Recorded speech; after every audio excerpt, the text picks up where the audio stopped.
Quiero que pongan sus ojos en las pantallas y vean un videíto muy corto que me gustaría usar como una introducción a mi sermón. Você está perdoado. Eu sou uma cristã e eu estou lhe perdoando. Vou continuar orando, Alisson. Eu nunca vou lhe visitar onde você vai estar porque eu não tenho coragem de ir lá. Olhe para mim. Mas eu vou estar orando. E você vai encontrar esse Deus que eu sirvo. E você vai servir Ele. Viu? Eu não tenho um pingo de ódio de você, Alisson. Eu só oro por você todos os dias. Eu esperei esse ano inteiro, Alisson. Esse ano inteiro, Alisson, para lhe dizer isso. Desde o dia que você disse, olha, o Daniel tá morto, que foi Alisson, eu não lhe conhecia. Eu disse, Senhor, tome conta dele. E hoje eu estou triste, Alisson, com você, porque você matou mais um. Eu estou triste. Olhe para mim, Alisson, você precisa olhar. Você não deixou, você não me deu a chance de olhar nos olhos do meu filho antes dele morrer. Porque você matou ele antes de eu vê-lo. E você sabe que Daniel não era um menino ruim. Você sabe o quanto Daniel era bom, trabalhador. Mas eu estou aqui. Vou continuar orando por você. Senhor, acompanha a Alisson, onde ele estiver, Senhor. Não largue dele um minuto, Senhor. Toque na alma dele, como o Senhor tem tocado na minha. Dá o conforto à mãe dele, Senhor, que deve estar sofrendo tanto quanto eu. Eu agradeço, Senhor, por tudo, em nome de Jesus. Amém. Amén. Bueno, como pueden ver, es una señora otorgando un perdón, un tipo de perdón que a muchas de las que tal vez son madres o han sido madres, escandalizaría en estos tiempos.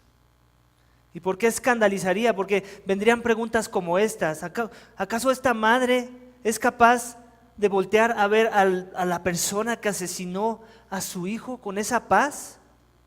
¿Al asesino de su hijo? Estarle deseando el bien, tener esa templanza de poderlo ver a los ojos con compasión, con amor, con misericordia. ¿Cómo es que no le desea el mal, sino el bien? Y no nada más a él, sino a su familia. También ora por su madre. A muchos les pasaría tal vez en su mente la posibilidad de que esta madre no quería a su hijo, que no lo quería cerca, lo quería fuera de su vida. ¿Por qué? Porque es más fácil pensar esto que en la simple posibilidad de que una mujer esté extendiendo una misericordia a otro ser que es sobrenatural, que no es de este mundo. Cuando no entendemos el proceder de este tipo de misericordia, el ser humano se escandaliza ante la manifestación de misericordia. Algo similar pasa en nuestro capítulo 4 de Jonás, donde veremos la misericordia de Dios escandaliza, como dice el título de mi sermón. En nuestro texto esta mañana veremos 3 razones por las que nos podríamos escandalizar cuando vemos la misericordia de Dios derramada sobre los hombres. La primera de ellas la vamos a encontrar en versículos 1 al 4, así que pongan nuevamente sus ojos en la Biblia, porque vamos a volver a leer esos pasajes. Jonás capítulo 4, versículo 1 dice, pero esto desagradó a Jonás en gran manera y se enojó. Y oró al Señor y dijo, Señor, ¿no era esto lo que yo decía cuando aún estaba en mi tierra? Por eso me anticipé a huir a Tarsis, porque sabía yo que tú eres un Dios clemente y compasivo, lento para la ira y rico en misericordia, y que te arrepientes del mal con que amenazas. Y ahora, oh Señor, te ruego que me quites la vida, porque mejor me es la muerte que la vida. Y el Señor dijo, ¿tienes acaso razón para enojarte? Me pregunto cuántos de la familia de esta señora, tal vez las tías, los primos, los abuelos, no solo no aprobaron la misericordia que ella estaba mostrando al asesino de su hijo, sino tal vez seguramente lo vieron mal. Calificaron esa acción con maldad de parte de ella, por no tener una actitud hostil, de sed de venganza, de sed de justicia. Me imagino que hubo alguno por ahí que tuvo ese sentir. Versículo 1 nos muestra una actitud muy similar con el profeta Jonás. Lo voy a volver a leer. Esto desagradó a Jonás en gran manera y se enojó.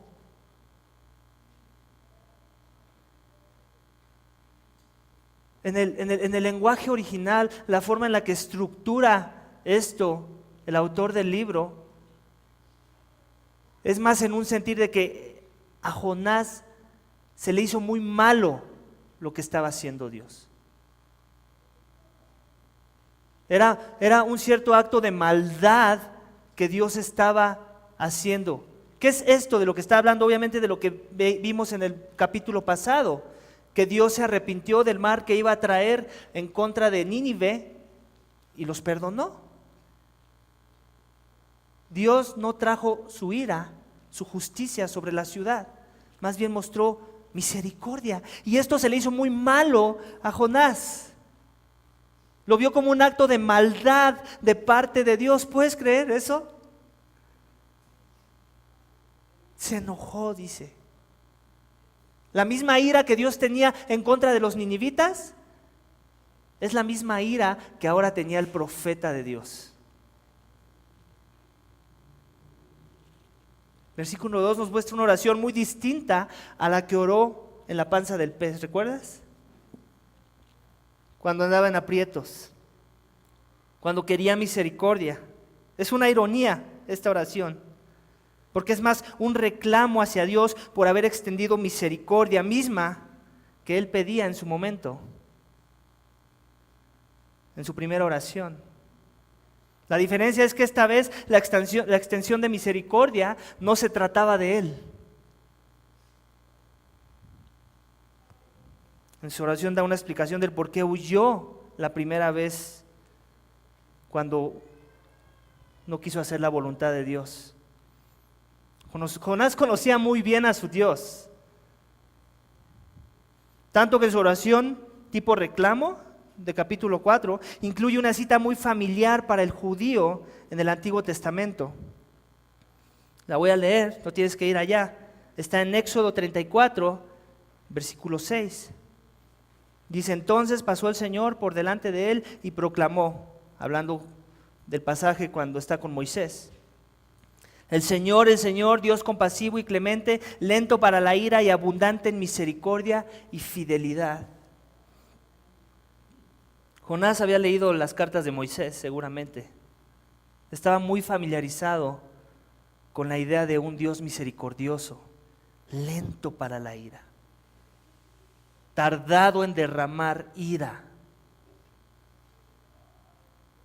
Jonás no solo sabía que el carácter de Dios era prolongar ira para poder extender misericordia, sino que tenía ejemplos claros de su carácter expresados en el pueblo de Dios de formas diferentísimas. Cómo Dios los salvó de la destrucción en muchas ocasiones a pesar de que ellos demostraban maldad. Cómo es que Moisés tuvo que interceder y apelar por misericordia cuando bajó y se enteró que habían formado un becerrito y que lo habían hecho su Dios. Jonás tenía muchos ejemplos de Dios perdonando y perdonando a su pueblo una y otra vez y otra vez. Su teología era clara en entender el carácter perdonador de Dios. Jonás sabía que Dios se podía arrepentir del mal con que amenazaba a las naciones cuando éstas se arrepentían. Aún la semana pasada vimos cómo es que por eso Jonás dio a los ninivitas un evangelio incompleto. ¿Recuerdan? Que hablaba solo de destrucción, pero no de la oportunidad de enmendar los caminos y arrepentirse. Ese no es el evangelio. Eso es parte del evangelio. Y es todo lo que Jonás compartió. Jonás estaba contento con ver al Dios que hizo pacto con su pueblo Israel para preservarlos, para cuidarlos, pero no estaba contento con ver la misma misericordia otorgada a un pueblo enemigo. Eso a su parecer era malo y traicionaba la lealtad del Dios de Israel.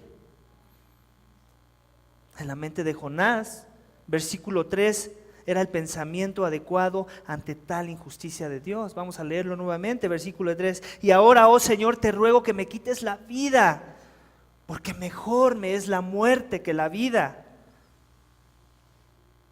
En otras palabras, no puedo soportar ver a un Dios que dice que nos ama y que al mismo tiempo salva a los enemigos que nos oprimen y buscan nuestra destrucción.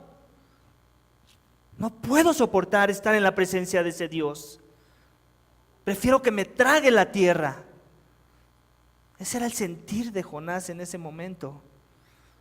No puedo soportar ver misericordia en vez de justicia.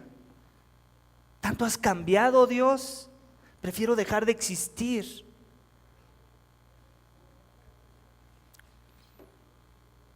Iglesia, ¿cuándo fue la última vez que te dio el mal de Jonás? Que te escandalizaste por la misericordia que Dios dio, a pesar de que conoces su carácter, pero no quieres imitarle. Como dice el primer punto de mi sermón. Entender teología no es nuestro más grande problema, ¿sabes? Nuestro más grande problema es entender teología, pero no practicarla. Ese es nuestro más grande problema. La Biblia no es difícil de entender, es difícil de aplicar en nuestras vidas, de someternos a la verdad. Así que, ¿qué aspectos del carácter de Dios conoces que te son obvios de su persona, pero te cuestan trabajo imitar, como le pasó a Jonás? ¿Cuánto de la teología que tienes en tu cabeza aún no ha pasado a tu corazón? ¿Cuánto de la misericordia que dices que Dios tuvo en ti aún no has querido extender a los demás? Esas son preguntas que obviamente no espero que me respondas esta mañana, pero que sí te las lleves de tarea para que medites. Que el libro de Jonás no sea un libro en vano, una bonita prédica. Que nos confronte, sintámonos confrontados, iglesia. Versículo 4 dice, y el Señor dijo, ¿tienes acaso razón para enojarte? Qué misericordioso es Dios. Todavía se da la gentileza de ponerse a hablar en contra de este airado que piensa que es más bueno que Dios. Esta pregunta no es solo para Jonás, es para ti, es para mí. Cuando se nos olvida que las bondades del carácter de Dios no se limitan a nuestra persona. En otras palabras, Dios le está preguntando a Jonás, ¿tú crees que es justificable tanta ira de parte de ti? ¿Acaso es tu ira más grande que la mía? ¿Acaso tus caminos son más justos que los míos? ¿Tú crees que tú sí merecías misericordia dentro de la panza de un pez, pero ellos no? ¿Tú crees que tú no eres tan malo, Jonás? ¿Tú crees que tú sí te acercas al estándar de santidad que yo demando de los hombres?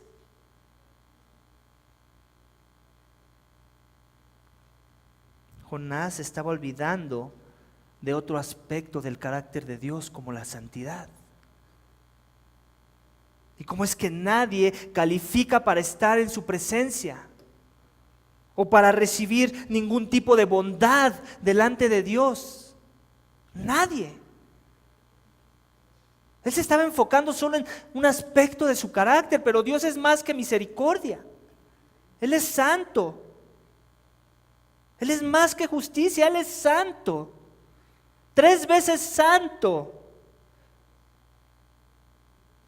Conocer a Dios no es conocer aspectos de su persona, sino imitar aspectos de su persona. Como la misericordia, como el amor, como la humildad, que evidentemente no estaban siendo característicos del profeta en estos pasajes. Versículo 5. Entonces salió Jonás de la ciudad y se sentó al oriente de la misma. Allí hizo un cobertizo y se sentó bajo la sombra de él, hasta ver qué sucedería de la ciudad. Y el Señor Dios dispuso una planta que creciera sobre Jonás para que hiciera sombras sobre su cabeza y lo librara de su incomodidad. Y Jonás se alegró grandemente por la planta. Pero Dios dispuso un gusano al rayar el alba del día siguiente para atacar la planta, y ésta se secó. Y sucedió que al salir el sol, dispuso Dios un sofocante viento solano, y el sol hirió la cabeza de Jonás, y él desfallecía y deseaba con toda su alma morir, diciendo: mejor me es la muerte que la vida. ¿Alguna vez te ha pasado que pediste permiso para algo y recibiste un no rotundo? Como por ejemplo cuando querías ir a esa fiesta que te invitaron y tu papá y tu mamá te dijeron no. Entonces ya sabías que cuando papá y mamá se pusieron de acuerdo y dijeron no, era muy probable que no ibas a ir a esa fiesta. Y que cuando pediste permiso para ir a esa fiesta, entonces lo que hiciste fue tratar de suavizar las cosas y empezaste a lavar los trastes y empezaste a hacer cosas que nunca haces con tal de ganar la posibilidad de que ellos cambien de opinión. Jonás tomó una actitud muy similar en querer manipular el decreto de Dios. Pero él no se puso a lavar los trastes. Él simplemente se puso en posición de berrinche, como para ver si eso ayudaba a que Dios cambiara de opinión. Para ver si Dios veía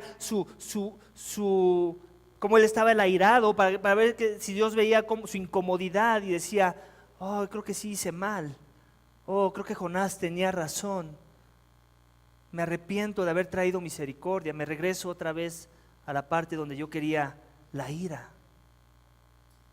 Jonás salió, al igual que al principio en el capítulo 1, donde se le pidió ir a proclamar. Ni siquiera ya contestó más después de la pregunta de Dios, simplemente se dio la media vuelta y le dio la espalda a Dios y se fue. No quería conformarse a la voluntad de Dios. Salió esperanzado en que Dios cambiara su parecer y reflexionara sobre el mal que él había hecho. El texto 5 dice que hizo un cobertizo y se sentó para ver qué sucedería de la ciudad. Seguramente engañado, esperanzado en que Dios recapacitara. Dios no puede estar a favor de un pueblo enemigo y sanguinario que tarde o temprano va a traer mal a Israel, seguramente pensaba. Versículo 6 dice que Dios dispuso una planta para crecer de una forma sobrenatural. ¿Por qué sobrenatural? Porque fue un día el que tardó en crecer una planta. Y no era un retoño que cualquiera podía pisar, era lo suficientemente grande como para hacer sombra. Solo algo sobrenatural requiere algo así. ¿Para qué? Para cubrir los rayos del sol. Lo justo era que Dios, escuchen, lo justo, si Jonás quería justicia, lo justo era que Dios lo destruyera. Si de justicia estamos hablando. Si Dios te manda a prevenir la destrucción y en el proceso entrega misericordia y tú te airas por esa misericordia, demuestra que no mereces la compañía de ese Dios. No mereces que ese sea tu Dios. Mereces ser borrado de la faz de la tierra. Pero Dios muestra una vez más misericordia a Jonás, como la que le mostró cuando estaba dentro de la panza del pez. Y le da la plantita para hacerle sombra. Lo irónico de este acto es que Jonás se alegró grandemente, dice el texto. ¿Por qué irónico? Porque contrasta lo que dice versículo 1, donde Jonás se enojó grandemente, en gran manera, por la misericordia que se le mostró a Nínive. ¿Se dan cuenta? Ese Jonás, qué cambiante es su parecer. ¿Cómo no tiene convicciones claras de ese Dios en el que dice creer? No es que Jonás odiara la misericordia, no era tonto. Él amaba la misericordia, se alegró en gran manera. Su problema es que tenía categorías muy erróneas de sobre quién podía o no podía ser extendida la misericordia. Quería jugar a Dios. La misericordia de Dios te escandaliza cuando te engañas en pensar que tú sí la mereces, como dice el segundo punto de mi sermón. Jonás ya tenía un cobertizo, el cual seguramente desde la perspectiva de Dios estaba mal hecho. Es por eso que le da una plantita. Jonás entiende que la planta es un regalo que le trae un mayor beneficio del mismo que él se trajo con su cobertizo todo mal hecho. Y le trae alegría. Él no ve nada malo en ser un objeto de misericordia. Eso no está mal, porque seguramente piensa que lo merece. Y eso nos pasa muchas veces a nosotros, iglesia. Cuando no tenemos el mismo estándar para con los demás y pensamos que hay alguien que merece menos la misericordia de Dios, es porque no hemos entendido que nosotros tampoco la merecíamos. ¿Te identificas? ¿Alguna vez has pensado que tú sí mereces algo que Dios te ha dado y a otros no? O viceversa, que tú mereces ese algo que a otros Dios le dio y a ti no te ha dado. Si ese eres tú, Dios en el libro de Jonás te está animando a que te arrepientas de ese pensar. Ya que no hay nada que nadie de nosotros merezca como para poder obtener un beneficio de Dios. Si hay algo que todos nosotros tenemos en común y que sí merecemos, es la ira de Dios por nuestro pecado, por no haberle buscado de la forma que Él ya nos reveló que debe ser buscado y no hicimos. Si hay algo que tú y yo merecemos, es estar apartados de la presencia de Dios por toda la eternidad, por no haberle honrado de la forma que Él merece ser honrado, por haber buscado consejo en lugares oscuros en vez de buscarlo a Él. Las iglesias están llenas, las iglesias están llenas de gente legalista porque piensan que hay algo en ellos que no tienen los demás y que les ayuda a ganar la aceptación de Dios. Eso es errado. No hay forma de estar más errado de la verdad que pensar que hay algo que yo hice que inclinó la voluntad de Dios a mi favor para darme misericordia. Una iglesia sana nunca va a pensar así, nunca. Una iglesia sana siempre tendrá por entendido que lo único que nos diferencia de recibir o no la justicia y la ira de Dios es que a Dios le plació depositar misericordia en nuestros corazones. Es lo único que nos diferencia, iglesia, de la ira, del mal, de que Dios apartara su mal para salvarnos y habilitarnos para poder poner nuestros ojos en el amor manifestado en la cruz de su Hijo, para que éste perdonara nuestros pecados y nos limpiara con su sangre cuando nos arrepentimos de nuestros pecados. Es solo la fe en Jesús la que nos hace aceptos ante Dios. Atribuir cualquier otra cosa como nuestro performance o nuestra santidad o nuestras buenas obras para tener ese acto de aceptación es no entender la inhabilidad que nosotros tenemos como para poder sacarle una sonrisa a Dios. Mucha gente dice, ¿no? Yo creo que esto que hago le ha de sacar una sonrisa a Dios. No es nada de lo que tú haces. Seas creyente o no creyente, tú no puedes sacarle una sonrisa a Dios. En Cristo, Dios tiene toda complacencia en ti. Pero la diferencia la hace Cristo, no tú. Somos inhabilitados para hacer esto en nuestras propias fuerzas. Dios no solo no destruyó a Jonás por su rebeldía, sino que en su paciencia y su misericordia le va a dar una lección para ayudarle a corregir la teología que tiene en su cabeza y que ésta se alinee a su corazón. Versículos 7 y 8 hablan de cómo Dios orquestó a la creación nuevamente, como lo ha venido haciendo a lo largo del libro, para destruir la planta que creció en un día. Un día creció, al otro día la destruyó Dios. ¿Eso con qué? Con un propósito. Así que mandó un gusano para comérsela y ésta se secó, dice el texto. Acto seguido ordenó al viento que soplara con más fuerza, que sumado a los rayos del sol, que de por sí ya eran incómodos, obviamente aceleró, incrementó la incomodidad que Jonás tenía por las inclemencias del tiempo. Y como resultado Jonás exclama nuevamente desear la muerte, pero no como la primera vez de versículo 3. La primera vez fue a causa de ver la misericordia que Dios había puesto sobre Nínive.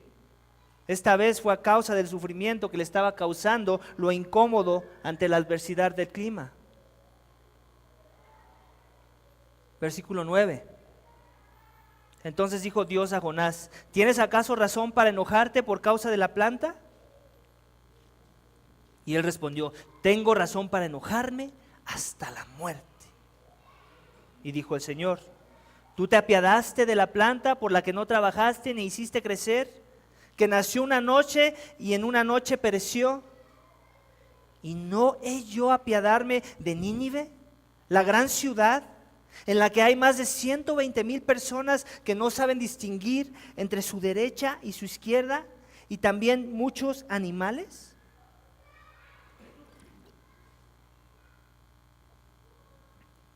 Obviamente esa es una pregunta retórica. No es que Dios no sabe qué hacer, no es que le esté pidiendo consejo a Jonás.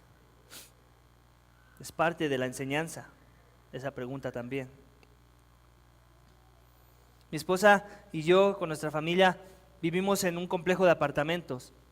Y en ese complejo de apartamentos donde vivimos hay un área común que es un área de juegos para niños. Es un jardincito también ahí. Un día salí con mis hijos para que jugaran y se distrayeran en ese lugar. Es un lugar que está cercado, también para protección de los niños. Y para mi sorpresa, cuando llego estaba ahí un señor con 2 pitbulls y los tenía sueltos. Obviamente yo no iba a dejar entrar a mis hijos a ese lugar, entonces esperé un poquito a que él les pusiera sus correas. Pero el hombre, por el lenguaje corporal que yo pude leer, no tenía ninguna intención de sacar a los pitbulls del área de juegos para niños. Por mi suerte, ni siquiera tuve que dirigirme a él para que hiciera lo correcto. Por suerte mía iba pasando la administradora y fue ella la que se dio cuenta de la situación y se acercó a él y le pidió que por favor se saliera con sus perros porque era el momento de que los niños hicieran uso del espacio. El hombre molesto salió, no sin antes obviamente externar el derecho que sus perros tenían de estar en ese lugar. Jonás en nuestra historia es muy parecido al pensar de este señor, amante de los caninos. Jonás piensa que hay un valor en él y su pueblo Israel, el cual Dios no está viendo con claridad. Para Jonás, el tener de su lado a Dios, que hizo pacto con Israel tiempo atrás, no debe beneficiar a nadie más. Nosotros somos los hijos de Dios.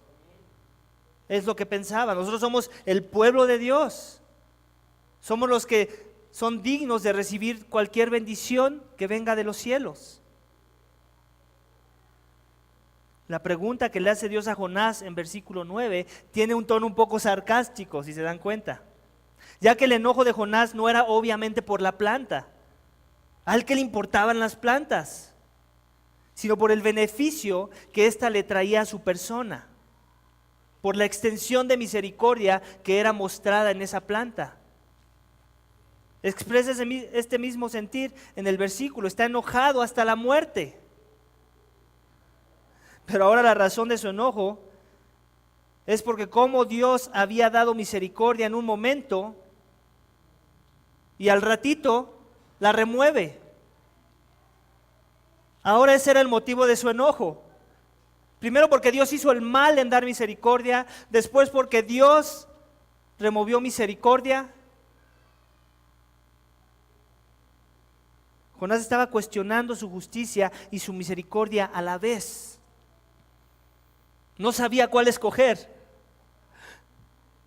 lo cual contradecía su sentir hacia los de Nínive y lo pone en la misma jugada que él quiere que Dios obre sobre ellos. Ya que Dios le dio misericordia, pero Jonás estaba esperanzado en que la removiera, ¿cierto? Sobre los de Nínive. ¿Y que les diera qué? Justicia. Pero ahora, el que era el beneficiario de la misericordia, ¿quién era? Jonás. Eso le agradaba, pero le enojaba la idea de que fuera removida. ¿Se dan cuenta? El doble estándar de Jonás. En otras palabras, la misericordia de Dios te escandaliza cuando no te beneficia, como dice el último punto de mi sermón. ¿Te identificas, iglesia? ¿Te gusta orar por misericordia en tu vida, pero no tanto para que caiga sobre tus enemigos, por ejemplo? ¿Te gusta recibir los beneficios de ser un hijo de Dios, pero no te alegra tanto que otros obtengan mayores beneficios, tal vez? ¿Te gusta hacer el bien a los que sabes que tarde o temprano te van a devolver ese bien, pero no tanto a aquellos que sabes que nunca te lo devolverán? En el caso de Asiria, Dios los preservó porque después ellos serían usados como instrumentos de corrección a su pueblo Israel. Por eso Dios los preservó. En el caso de Israel, Dios los preservó no porque fueran muy buenos ni muy santos, sino porque ellos iban a ser usados como instrumentos para que el Mesías saliera de entre ellos. La promesa que Dios dio a Adán y a Eva desde Génesis, la simiente de la mujer. Por eso los preservó, no porque eran muy santitos o porque le sacaban sonrisas más grandes a Dios.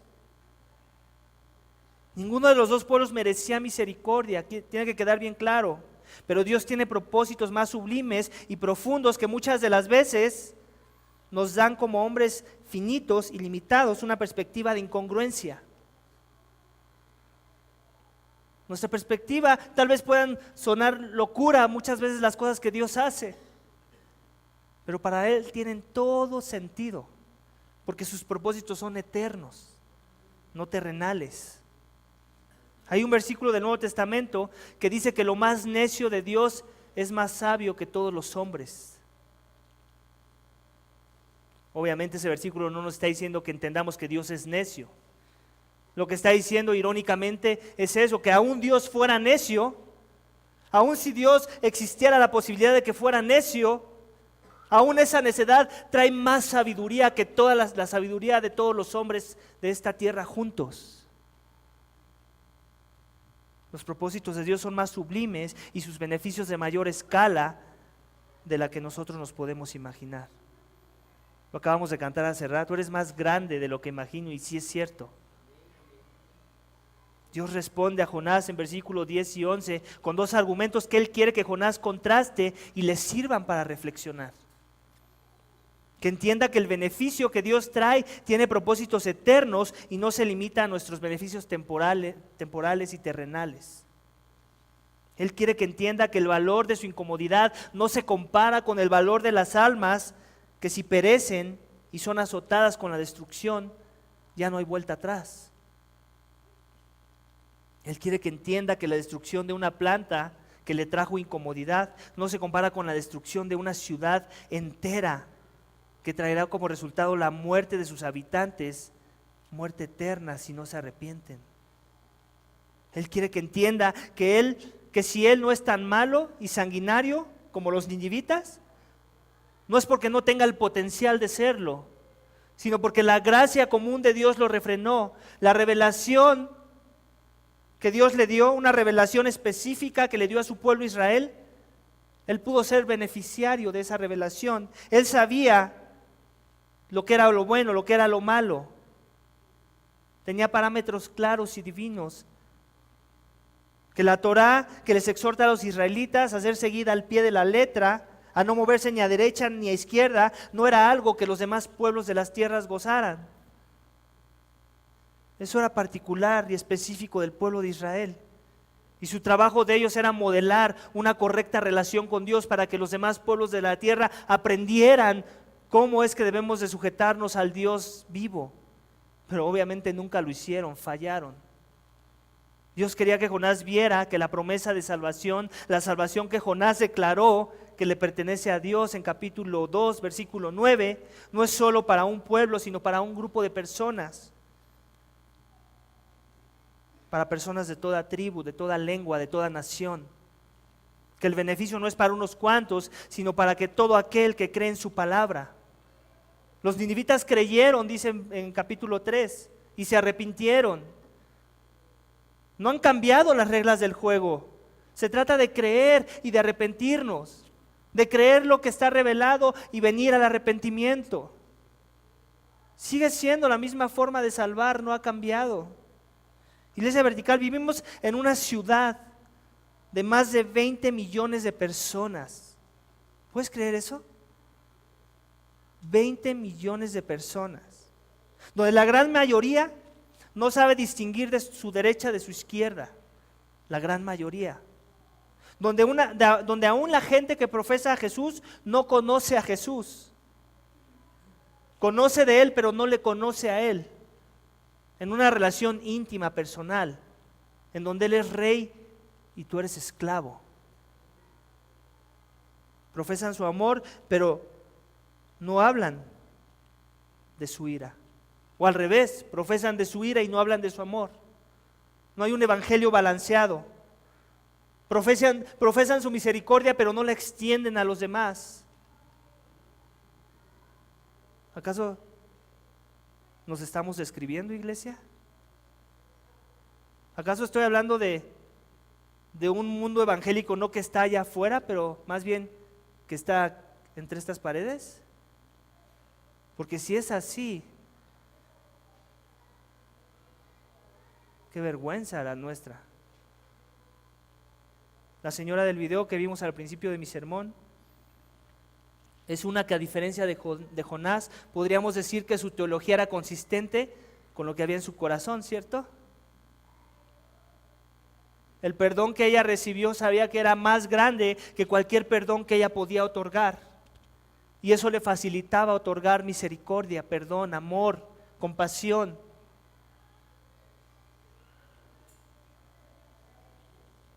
Hacía eco a la misericordia que Jesús le dio cuando ella puso su fe en Él. Me pregunto cuán escandalizado, iglesia, está Dios con Iglesia Vertical esta mañana. Cuando decimos tener a un Dios de misericordia y al mismo tiempo no salimos a las calles a proclamar y vivirla, mostrando misericordia a otros con el mensaje de paz, de salvación que nosotros decimos tener, que la salvación es del Señor. El libro de Jonás es un ejemplo del tipo de discípulo que Dios no quiere dentro de su pueblo. Un ejemplo del tipo de misericordia que Dios quiere que imitemos no es la de Jonás, sino la de Él.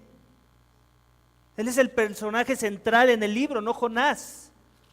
Él quiere que imitemos al personaje central, no al personaje secundario y mal ejemplo de Jonás.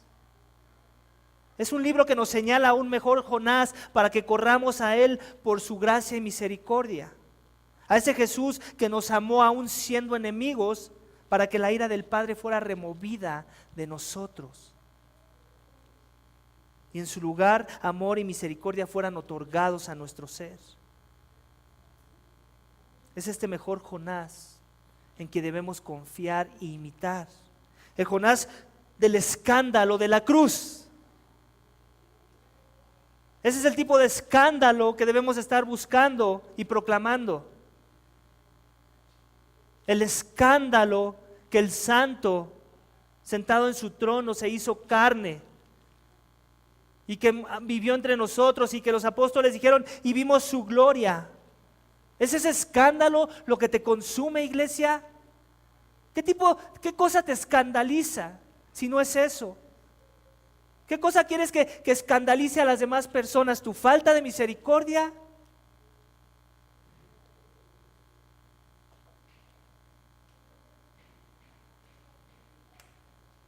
Iglesia, Dios no se equivocó en la dirección que nos dio.